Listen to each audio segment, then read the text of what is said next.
Assalamualaikum warahmatullahi wabarakatuh. Perkenalkan, nama saya Alina Limah Zahro dengan NIM 240700123 Prodi PG Pamur dari kelas B32 Institut Keguruan Ilmu Pendidikan Siliwangi. Pada kesempatan kali ini, saya akan menyampaikan hasil wawancara mengenai partisipasi masyarakat dalam kehidupan berbangsa dan bernegara, khususnya di lingkungan RT 11 dan sekitarnya.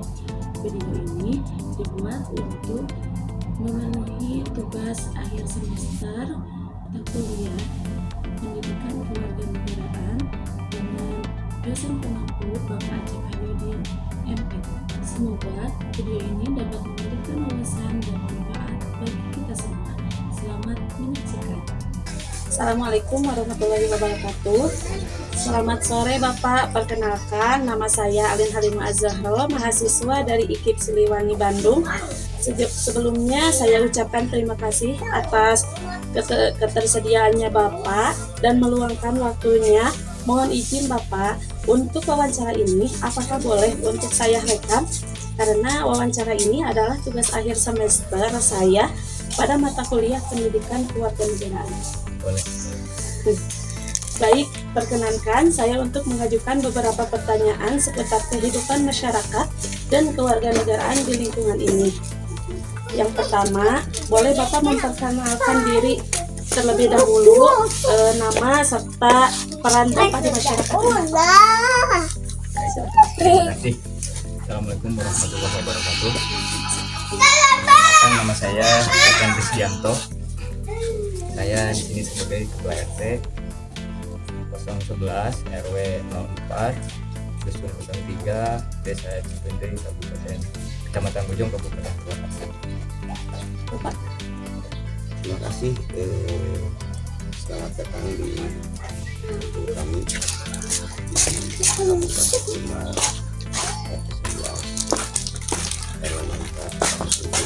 ini nama saya Ismira sebagai Putra Kepala Divisi Gundul yang dinamakan dalam selaku. Bagaimana sih pandangan Bapak tentang kondisi masyarakat di lingkungan ini? Apakah semuanya rukun, aman? Alhamdulillah, lingkungan ini di dusun dulu, di dusun 3 ini semua warga masyarakatnya terdiri dari 3 RT, RT 9, RT 10 dan RT 11. Alhamdulillah kondusif, rukun, aman, tidak ada masalah apa-apa. Kemudian kebersamaan antar warga dengan pemerintahan setempat sangat baik sekali. Menurut Bapak, apakah warga di sini cukup aktif dalam kegiatan sosial atau politik seperti pemilu, kerja bakti, atau musyawarah warga? Kalau di daerah kampung di sini keaktifan masyarakat sosial itu bagus, artinya sosial seperti kerja bakti, ya, gotong royong membangun masyarakat yang perlu dibantu, kemudian membangun satu organisasi dengan hal yang bersifat sosial sangat baik sekali. Menurut Bapak, gimana sebagai Bapak RT? Kalau di lingkungan RT 11, ya alhamdulillah selama ini kompak, gotong royongnya sangat terlihat, ya karena mungkin tergantung sama pemimpinnya juga. Ya jadi istilahnya kita harus rajin-rajin turun ke lapangan, turun ke masyarakat untuk mengajak masyarakat untuk kerjasama, gotong royong. Kalau di sini istilahnya sayunan lah gitu. Jadi alhamdulillah selama ini baik dalam pemilu, kompak, dalam kerja bakti, apalagi di sini setiap Jumat kita ada kerja bakti fungsi. Selanjutnya, apa masalah terbesar yang Bapak lihat terkait dengan nilai-nilai kewarganegaraan di lingkungan ini? Kalau masalah terbesar mungkin lari kepada modal, ya, biaya. Apalagi kan di perkampungan tidak sama masyarakat yang di masyarakat kota. Kalau masyarakat kota kan mayoritas gaya hidup. Kalau memang di perkampungan itu semua mayoritas petani gitu. Jadi mungkin sangat berbeda, terutama sangat berbeda itu di dalam gaya hidup dan kehidupan. Apakah masyarakat di sini memahami akan hak dan kewajiban sebagai warga negara? Bisa berikan contoh itu? Sebagai masyarakat di sini mungkin tidak semuanya sangat memahami tentang kewarganegaraan ya, tapi ada juga yang sangat mengerti tentang kewajiban warga negara di masyarakat dan untuk pemerintahan ya. Contoh seperti kita mengadakan sosial, misalkan kerja bakti. Kalau ada instruksi atau ada pengumuman dari pemerintahan kepala desa, misalkan harus kerja bakti di jalan lingkungan atau di jalan trotoar, memang sebagian itu karena kan mayoritas petani ya, jadi kadang-kadang tidak kompak 100%, cuma mayoritas di kampung ini alhamdulillah gitu, sebagian banyak yang mengikuti alur pemerintahan desa Cikoneng. Menurut Bapak RT nih, apa dampak dari permasalahan-permasalahan yang tadi terhadap kehidupan masyarakat sehari-hari? Dampak permasalahan terbesar yang tadi. Dari hak dan kewajiban. Iya. Ya, jadi di sini tuh memang nggak semuanya tahu ya masalah hak dan kewajiban. Apalagi orang-orang tua yang mungkin kurang belajar atau gimana, tapi alhamdulillah sebagian umumnya tahu lah hak dan kewajiban mereka, karena kadang masyarakat itu menuntut hak tapi nggak tahu kewajiban dia sebagai warga negara gitu. Jadi ya sebagian besar alhamdulillah, tapi dampaknya memang kadang sama saya sendiri selaku ketua RT tapi kita harus sabar gitu, harus sabar, harus bisa memberitahu jadi apa itu peran masyarakat, kewajiban masyarakat kepada pemerintah, dan jadi jangan hanya menuntut haknya dia gitu, tapi kewajibannya sebagai masyarakat pemerintahan juga harus tahu ya. Selama ini tidak ada dampaknya dan nggak ada. Berikutnya, apa sih langkah dan upaya yang sebaiknya dilakukan untuk mengatasi masalah kewarganegaraan tersebut? Langkah dan upaya selaku pemerintahan setempat ya, apalagi kita bisa kerja sama Pak RT di sini, saya sebagai mitra kepala desa, itu harus yang dilakukan adalah kesabaran karena kan mayoritas masyarakat di perkampungan itu yang tadi diceritakan adalah mayoritas petani.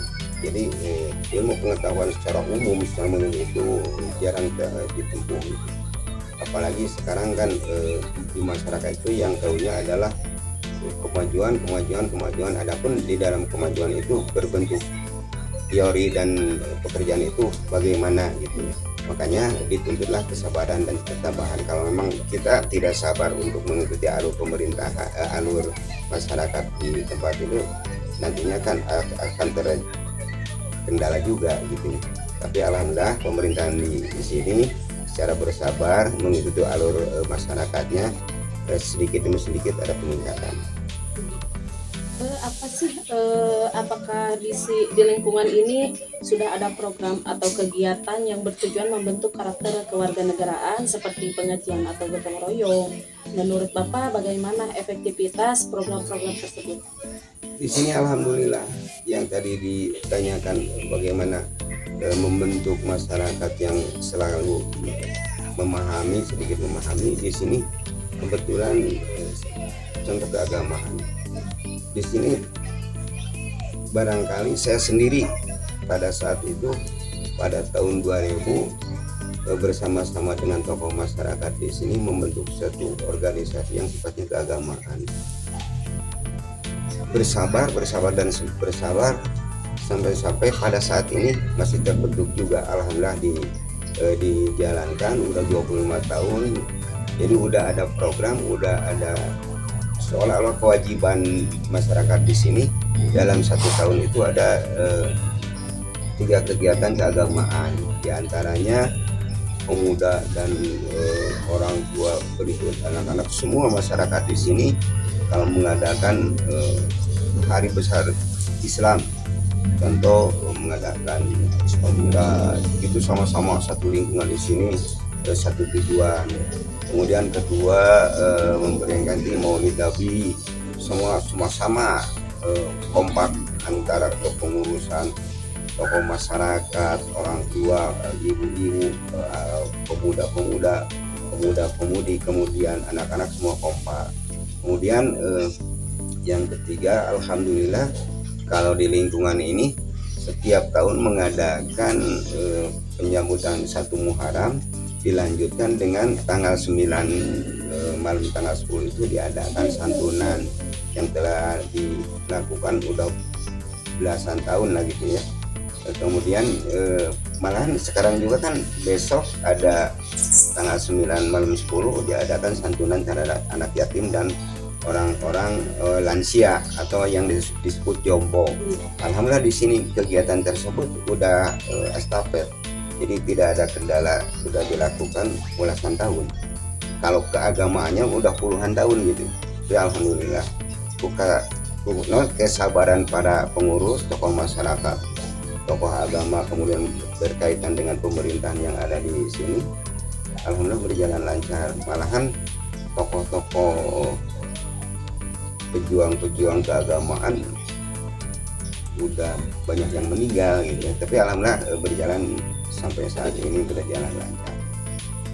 Baik, yang terakhir ya Pak, apa sih?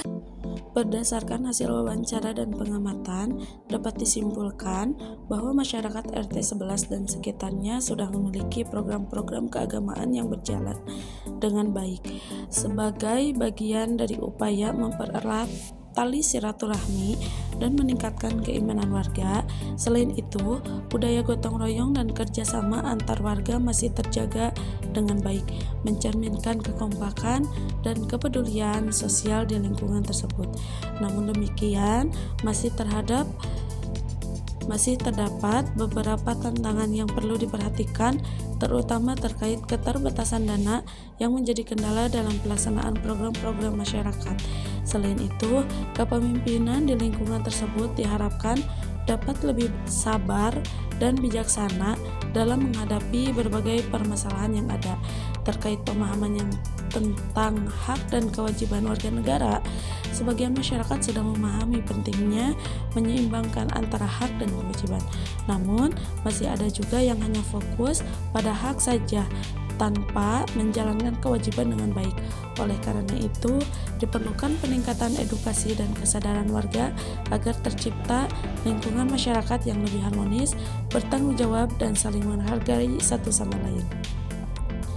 Bapak pengurus Bamusdes dan Bapak RT 11 memiliki harapan besar bagi generasi muda dan seluruh masyarakat di lingkungan RT 11 dan sekitarnya. Mereka berharap agar program-program yang telah dijalankan selama ini dapat terus berlanjut dan berkembang sehingga membawa manfaat yang berkelanjutan bagi seluruh warga. Selain itu, mereka juga menginginkan agar semangat gotong royong yang telah menjadi budaya masyarakat tetap terjaga dan bahkan semakin diperkuat di masa mendatang. Dengan adanya kerjasama yang solid, rasa peduli, serta partisipasi aktif dari generasi muda dan seluruh elemen masyarakat, diharapkan lingkungan RT 11 akan menjadi tempat yang semakin harmonis, maju, dan sejahtera.